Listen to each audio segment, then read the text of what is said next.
Jai Gurudev. Narada Bhakti Sutra for Love Knows No Conflict. How does he begin? Desire is the cause of misery. Only because of desire there is misery in this world. The moment desires drop away, there is no more misery. But then you would say, oh, everything in this world runs on desire. A simple thing like, I am thirsty, I have the desire to drink water, I pick up the glass, drink, and I put the glass away. Happened from desire. Yeah. So here Gurudev says we have to learn to distinguish between a desire and an intention. Two different things. Here is a simple chart that explains the difference between an intention and a desire.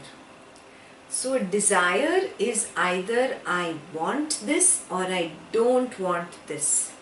When I say I want this, it is a raga, and when I say I don't want this, this is a dvesha. Yeah? So raga is nothing but a like, dvesha is nothing but I don't like. Now look subtly, both like and dislike are desires, right? Yeah? That is why very categorically it is mentioned here, raga and dvesha. I want and I don't want, both is a desire. Yes. So difference between desire, which is raga dvesha, and intention. The first thing is, intention is action. Yeah, I just plan to do an action, and then after that it is complete focus on the action. Yes. For example, I plan to ride a bike. Yeah, I'm just learning to ride a bike. My full focus is on learning to ride the bike. I'm not thinking about the fruit of action, as in I'm not thinking, oh, one day I will become like a champion bike rider and I will ride maybe 50 miles in so much time and become a champion and get so much accolades for it. This is crazy. Yeah, this is feverishness. When I am not fantasizing something and not wanting something, there is no greed like that. I'm just 100% focusing on the bike and balancing and 100% there in the moment. Got it? I intend to ride a bike. That is an intention. It is just a plan to do an action. Raga dvesha is what? I have a strong emotion attached to the fruit of action. Yeah? I will get this from that. Yeah? Or this should happen. And the mind constantly keeps repeating that like a broken record. This will happen, then that will happen, then this will happen, then that will happen, then she will say this, and then he will say this, and then that will, blah, blah, blah, blah, blah. A feverishness, which is a strong emotion of want attached to a particular thought, that is a desire. You see the difference? Yeah? So if you get this basic difference, the rest is very simple. Intention is just a surface level desire, if you want to use the word desire. Yeah? Whereas this is a deep craving. I want this, I want this, I want this. Or a deep aversion, oh, I don't want this, this should not happen. Yeah? Intention is devoid of feverishness. Here there is a lot of feverishness either to get it or to reject it. Intention is devoid of clouds of unnecessary emotion. There is no unnecessary emotion. Complete focus is in the present moment on learning to do that particular activity, or just focusing on whatever I am doing right now. Yeah, like right now I am speaking to you about Narada Bhakti Sutra. Yes, complete focus is on the action of explaining the difference between intention and desire to you. There is no feverishness or emotion attached. Oh, you should thank me, or you should do this for me, or this should happen, or this should not happen. No unnecessary emotion attached to it. Do you see what I'm saying? Yeah. Every action where there is no unnecessary emotion of I want or I don't want, all this is missing, that is simply an intention. The focus is on the action, 100%. The focus is on the fruit of action. What will I get from this? Yes. Here, in intention, it is a requirement to do an action. I need to intend to get up and drink water. Then only that action will happen. Get it? It's necessary. It's like the first thought that is required to get up and do that action. Unnecessary, unwanted attachment to fruit of action is desire or raga and dvesha. Yeah? It's unnecessary, it is unwanted. You can stop at an intention. You do not need to become feverish about the action. The last is Viveka is active in an intention, and here Viveka is clouded by emotion. What is Viveka? Yeah, that intelligence within you which brings up this spiritual knowledge and tells you, you're unnecessarily fighting right now, or you're unnecessarily angry with this person. Something from inside only knocks you and tells you, no? That intelligence within you is called Viveka. Yeah? That Viveka helps you just be in the present moment and drop the attachment to the fruit of action. Just be 100% here and now and do the action. Yes, that is what Viveka does where an intention is concerned. But here what happens? This Viveka is totally clouded by emotion. No, I want gulab jam only. I want 10 gulab jams. I want 20 gulab jams. Yeah? You're not listening to your Viveka. Your Viveka is saying the gulab jams are not good for your health. Yes, but there is all that emotion, that love for gulab jam. So do you see what I'm saying? This is the difference between intention and desire. Desire, in other words, is raga or dvesha. Clear? Yes? So, now we understand that desire is the cause of misery. Yeah? Where do you want to be? You want to be here or you want to be here?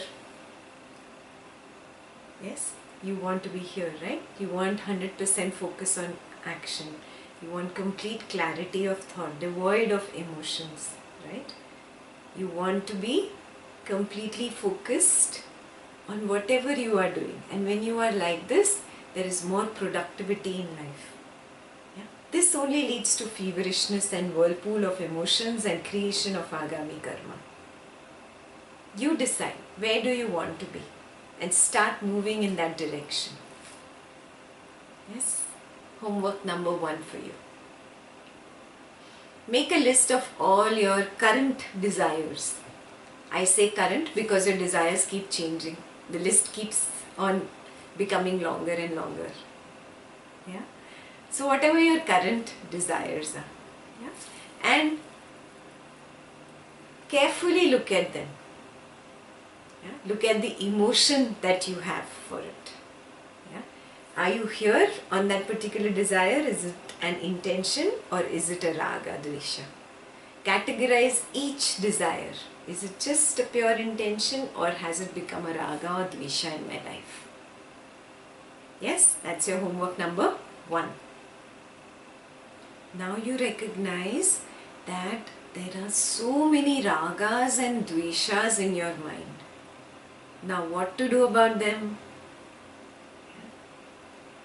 That is where Narada Bhakti Sutras start helping you.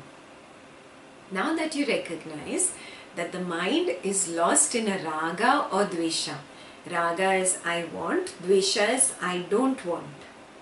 Yeah. So where is the focus of the mind? In the external object. It is always about an object. I want the phone. Yeah? I want the latest Apple iPhone. I want the latest gadget in the market. I don't want my boss to fire me. I don't want my family member to say something bad to me. Yeah? Raga, Dvesha, constantly niggling at the mind. Means where am I lost? In the external people or situations or a thing. Yeah? I am lost outside in the Prakriti. Recognizing I am lost outside in the Prakriti is the first step. What is the second step? To come back to the center, to the Purusha, to the self that I am. Yes, that is the meaning of Nyasa. Nyasa. Yeah, say it repeatedly. Nyasa, Nyasa, Nyas, Sannyas. Yeah, Sannyas and Nyasa are both the same. They mean coming back to the center. Yeah? I am lost in people, situations and things, and because my complete focus is on people, situations and things and what I will get from it. Yeah? When I am lost outside in the Prakriti, I am lost in the Karma Phalam, no? Yeah? I am not centered. When I withdraw from the Karma Phalam or from the people, situations and things and come to the center, then that is Sannyas or Nyasa. So here Narada is saying Loka Veda Vyapara Nyasa. Loka Veda Vyapar means when you are outside in the world doing all your activities, do them as if they are at the periphery. Yeah? Like it is role playing or as if you've got a role in a drama. How would you do that? Yeah? It's only from the periphery that I will act like Sita. Yeah? But in the center, I am established. I know what I am, who I am, where I am. Yeah? And I know I am just playing this at the periphery. Exactly like that. That is the meaning of sannyas. Being established in the center, knowing that I am the Purusha, I am the self. And this acting of Ekta is just at the periphery. Yeah, Ekta is this art of living teacher who has to teach. She's married, she has to take care of her family, she has a job, she takes care of everything. All that is at the periphery. Yeah? At the center I am established. I know that I am that Purusha, the self. And I am untouched by what happens at work or in family or in art of living or anywhere external. Yes? This is the meaning of being established at the center or sannyas or nyasa. Yes, it does not mean dropping everything and running away. No, it is loka veda vyapara. Means doing all the vyapar, all your external trade with the loka, with all the people around. Not running away from the people. Doing all the activities that you have to do and still being centered. That will turn all your ragas, dveshas to ashes. They will drop off automatically. Yes, and whatever action you do will be 100%. Clear? Those who have done Ashtavakra calls this being in Sakshi. Yeah, being in Sakshi Bhav. Yeah. The same thing Narada calls Nyasa, being in the center. And what is the meaning of being centered? When I am completely in the center, when I am a witness to all that is happening, when I am in Sakshi Bhav, yes, Moment to moment to moment, I am in the here and now. Yes, every action that happens through me is pure. There is no desire of changing anything that is, because what is. Yeah? That is the beauty of being in the center, or being in Nyasa, yeah?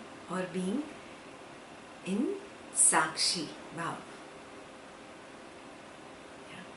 The other aspect to it is when you become deeper and deeper and more established in the Sakshi or in Nyasa, you recognize, oh, this pure energy, this Purusha that I am is also in him, is in her, is in him, is in her, is in that tree, is in that mountain, is in that leaf, is in this computer table, it is in the chair, it is in everyone and everything.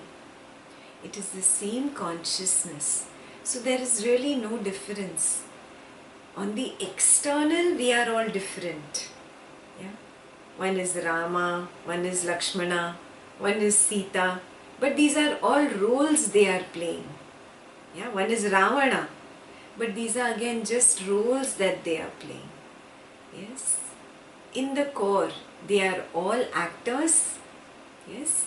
Just like that. In the core, we are all the same energy, the Purusha. Yeah?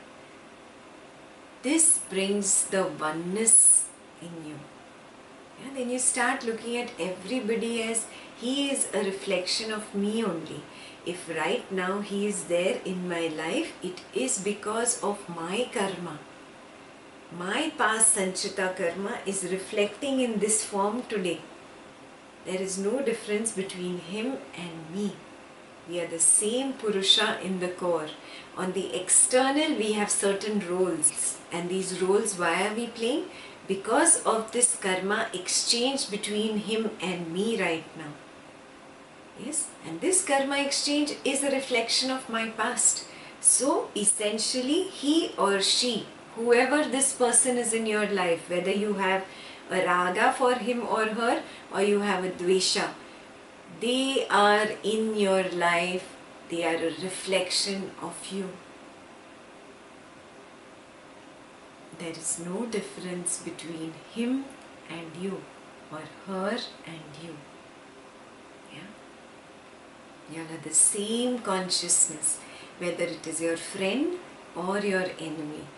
They are the same consciousness. Yeah, and the moment you start recognizing this, a maturity happens, a natural maturity, yeah, where you feel one with everyone and everything. Yeah, you feel one with the divinity. Yeah. There is no difference, there is no two anymore. That feeling of oneness, yeah, the feeling of no two, yeah. No two is called ananyata. Yeah? Anyata is other. Ananyata, no other. Yeah? There's this feeling of oneness. Yeah? This feeling of oneness comes into you when you go deeper on the path of bhakti, or you become centered from this external people, situations and things. You withdraw and you come to your center. And then you see, oh, at the center I am the same, he is the same, she is the same. How can you feel different? Yeah? Tasmin ananyata. Feeling the same existence, the same consciousness, the same Purusha, the same divinity in everyone and everything. Everybody is just a reflection of me. Now, if everybody is a reflection of me, why does he hate me so much? Yeah, very simple. One of you is the fire element, the other is water element. Can water and fire stay together?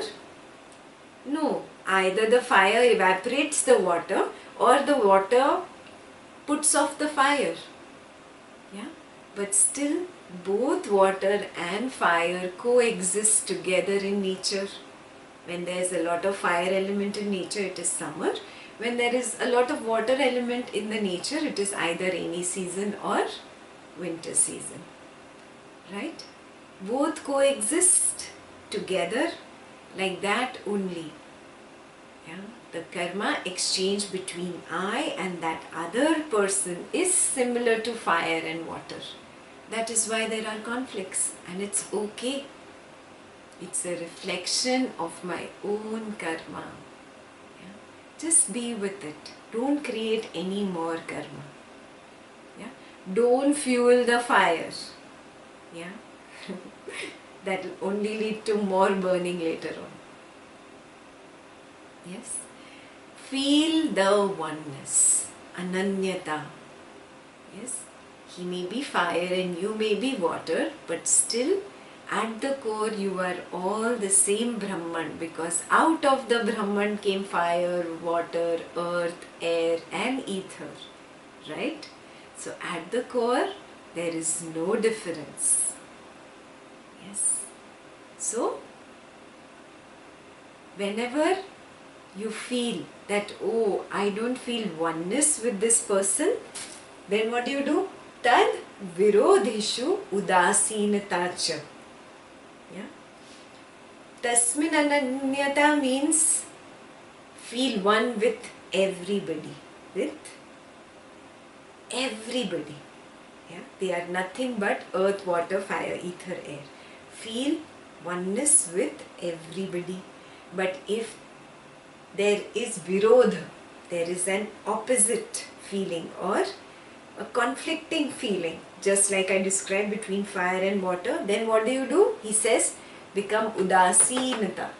Become udasin about it. Udasi is not the Hindi udasi where you become sad, but it is ignore it.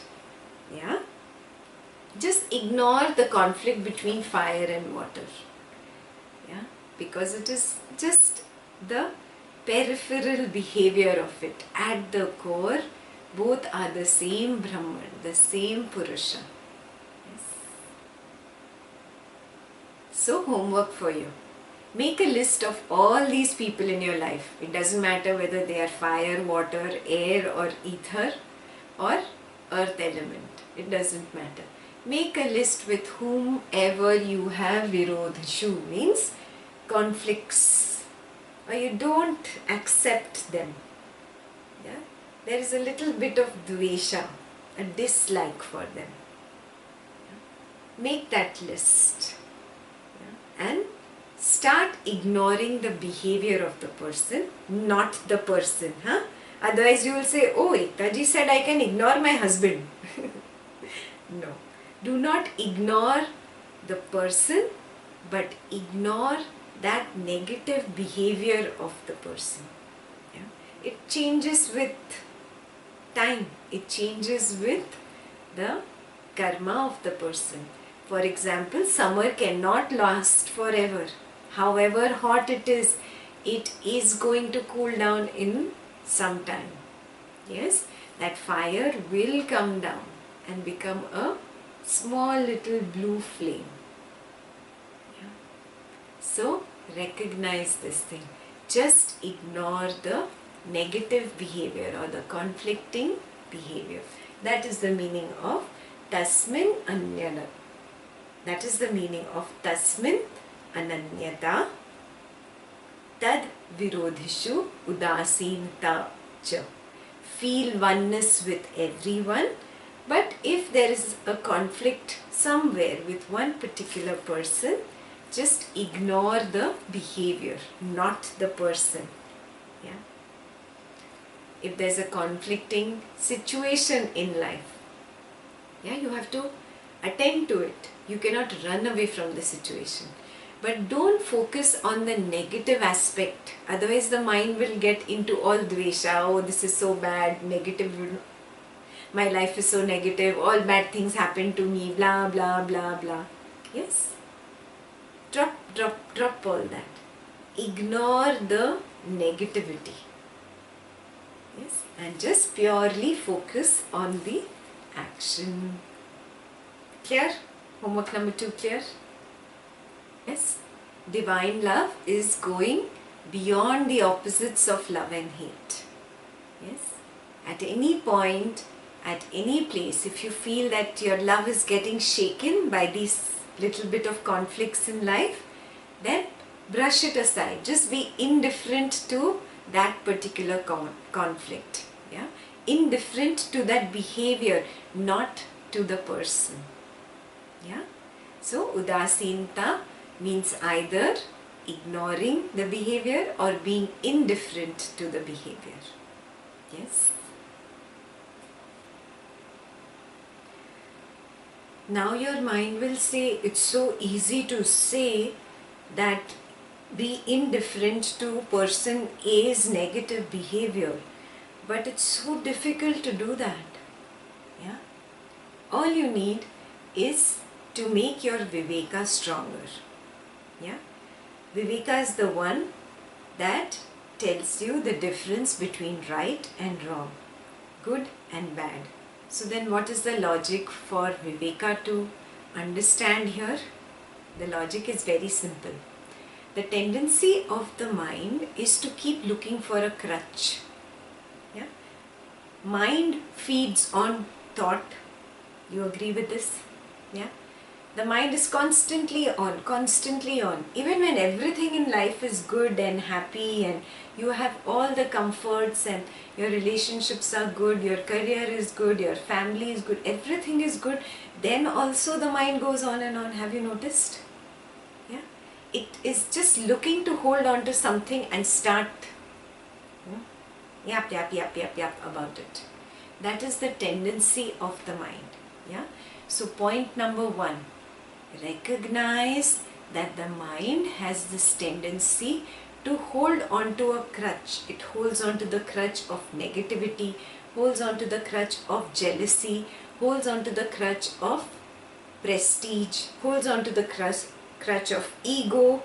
Oh, it is my honor, it is my fame, or it holds on to the crutch of relationships.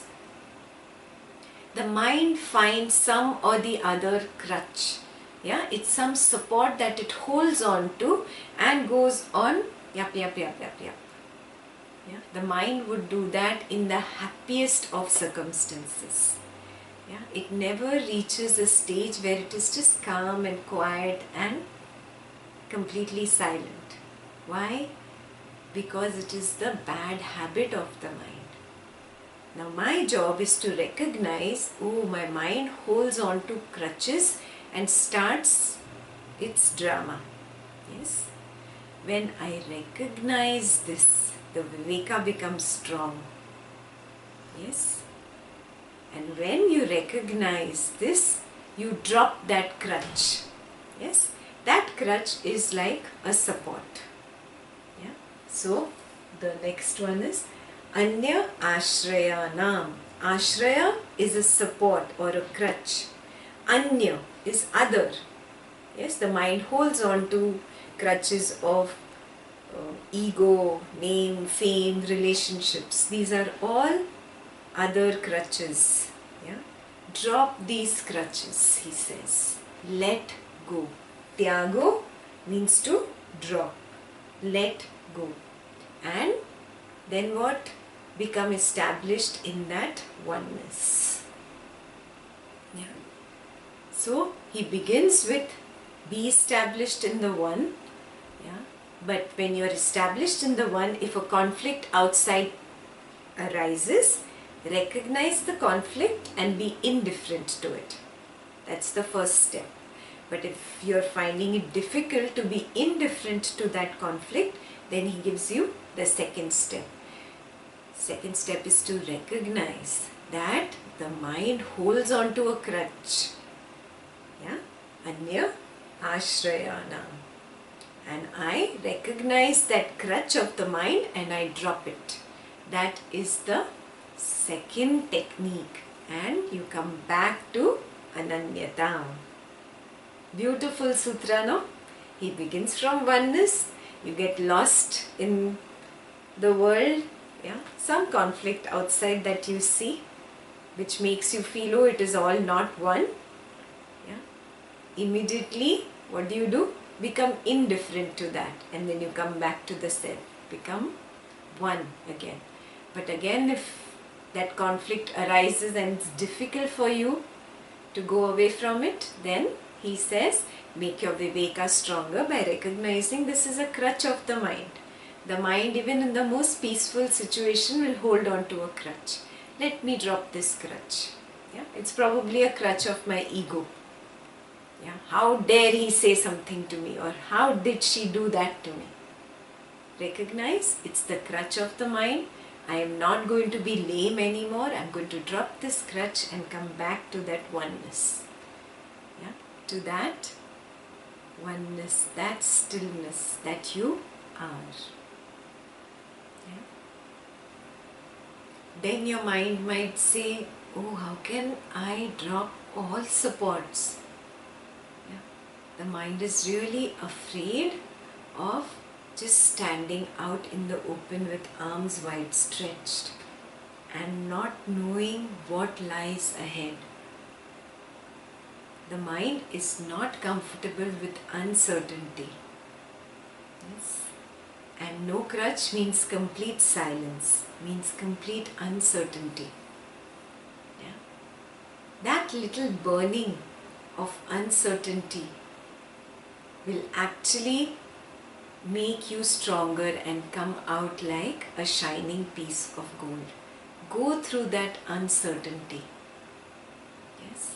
And what will help you to go through this fire of uncertainty is that one support, that ananyata, that oneness, that divinity that has taken care of me till now. Yeah? Till now you have had numerous problems. Isn't it true? And you got through all of them. Yeah? However big they seemed at that point of time, today it's all in the past. Yeah?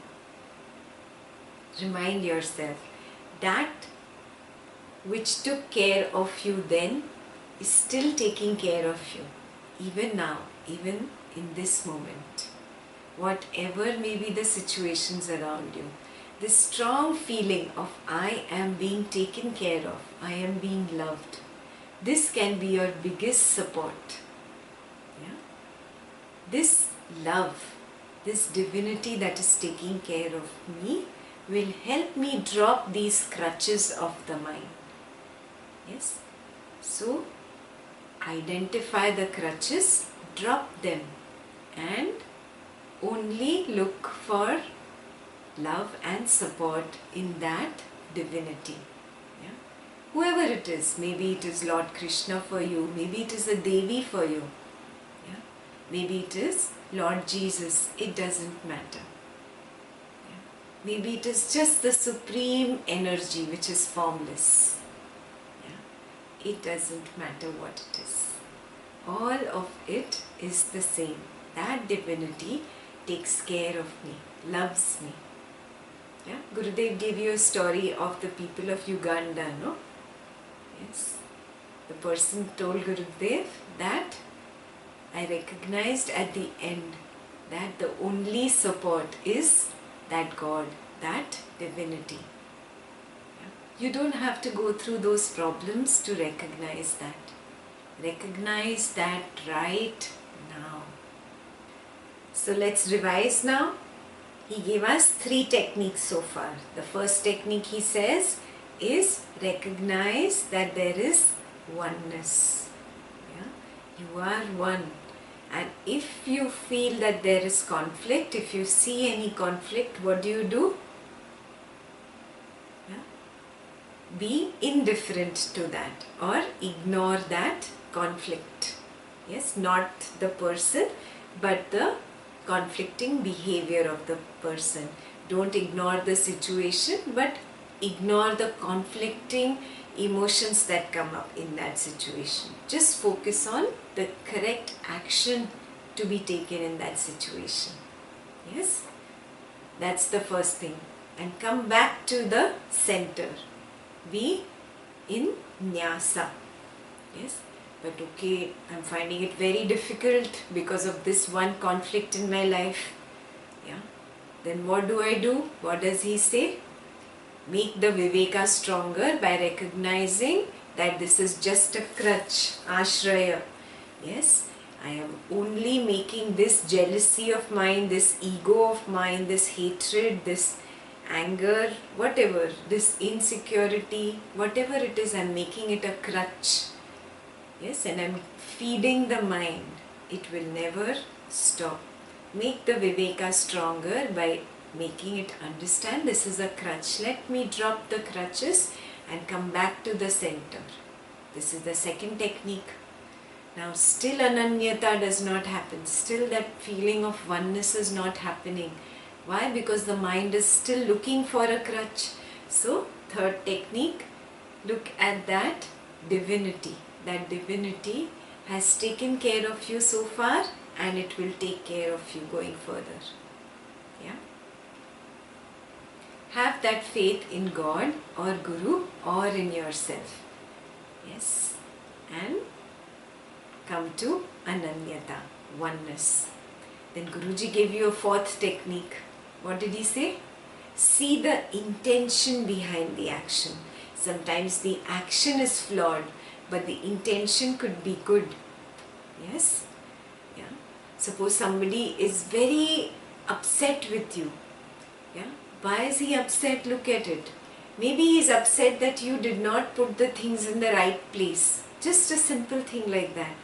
Behind that is his love for perfection. Yeah. So see that intention. The intention is only of love. Behind every anger there is love. Behind every jealousy there is love. Behind every greed there is love. Yeah. Behind all the things that people say and do which are negative, there is love. Yeah. So the fourth technique is to see the intentions. Yeah. This will help you come back to your center. Yeah. This will help you to come to ananyata. Here Guruji also gave you an example of a dacoit, yeah, who also has a knife in his hand, and a doctor. The doctor also has the knife in his hand, but the intention of the doctor is to save the life, and the intention of that dacoit or murderer is to harm life. Yeah. So the action might be flawed, but the intention could be pure. Yes. So adopt the fourth technique. See the intention behind the person's mistake. Maybe that will pull you out of that whole drama of being lost in the maya of people, situations and things, and coming back to the Purusha, coming back to Nyasa. Yes. Yeah, for those of you who are PhDs in knowledge, have moved away from the conflicts of people, situations and things. They don't bother you so much. Yeah, when they go deeper into spirituality, yeah, certain religious things or scriptures or conflicts between other gurus or between religions starts bothering you. Yeah, so the same thing has to be applied there also. It doesn't matter whether it is the Quran or the Bible or the Granth. All of them speak the same. All of them speak about coming back to the center and being established there. Yeah? Drop these conflicts of this Christianity is different and how Sikhism is different. Drop all this. Yeah? Come back to the center. Ignore these conflicting things, whether it is in religion or whether it is in spirituality. Yeah. Again and again, make an effort to come to the center. Living from the center. Yeah. That is Nyasa. Even Lord Krishna says, drop everything and come only to me. Buddha said, Buddham Sharanam Gacchami. Come into the Sharan, take refuge in me. Yes, what does it mean? Who's this me? Is he talking about that piece of flesh, blood and bones that was called Buddha? No. He's talking about the Purusha.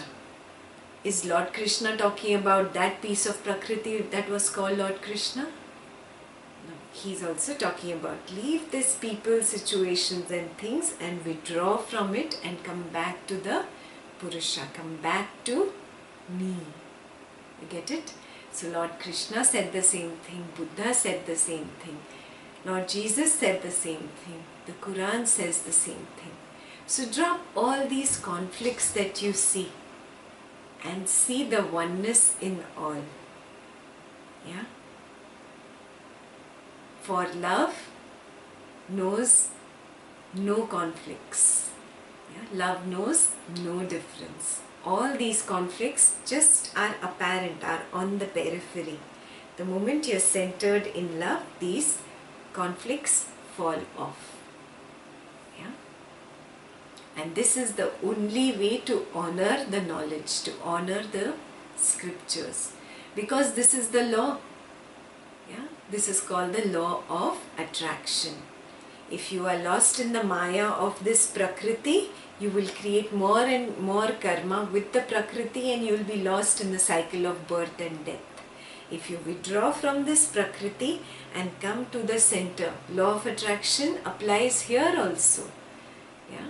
I am in the center, I am established, I will be at peace. There will always be divine love. And this is called bhakti. Yes? Just being established in the center, in love with everything in the creation. Because all that is nothing but that one Purusha. Yes? Honoring this law of attraction, yeah, is honoring the Shastra.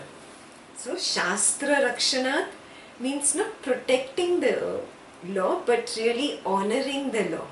And honoring the law you must do definitely nishchayatar. Yes, bhavatu nishchayatar dudvam shastra rakshanat. You must definitely honor this law because this law is the one that decides your karma. And when you don't follow the law of coming back to the center, you are lost in the Prakriti and more karma is created and you keep getting lost in it. Yeah? Desire is the root cause of misery. He says, withdraw from the external desire and come to that silence that is you, the Purusha. Yeah? Otherwise what? Anyatha means otherwise. Patitya shakyata. Patitya means to fall. Shakyata, possibility. There is a possibility that you will fall from grace if you do not honor this law of attraction or this law of nature. Clear? Yeah. So he begins with techniques and he ends it with a warning that if you do not want to fall from grace, you must honor this law. And what is the law? Again and again. From the external, come back to the ananyata. Yeah? Be established in the nyasa. Clear? Yeah? Because love knows no conflicts. Such a beautiful Narada, no? It really is so applicable in our day-to-day life. Yeah? So see that you sincerely do this homework this week. Yeah?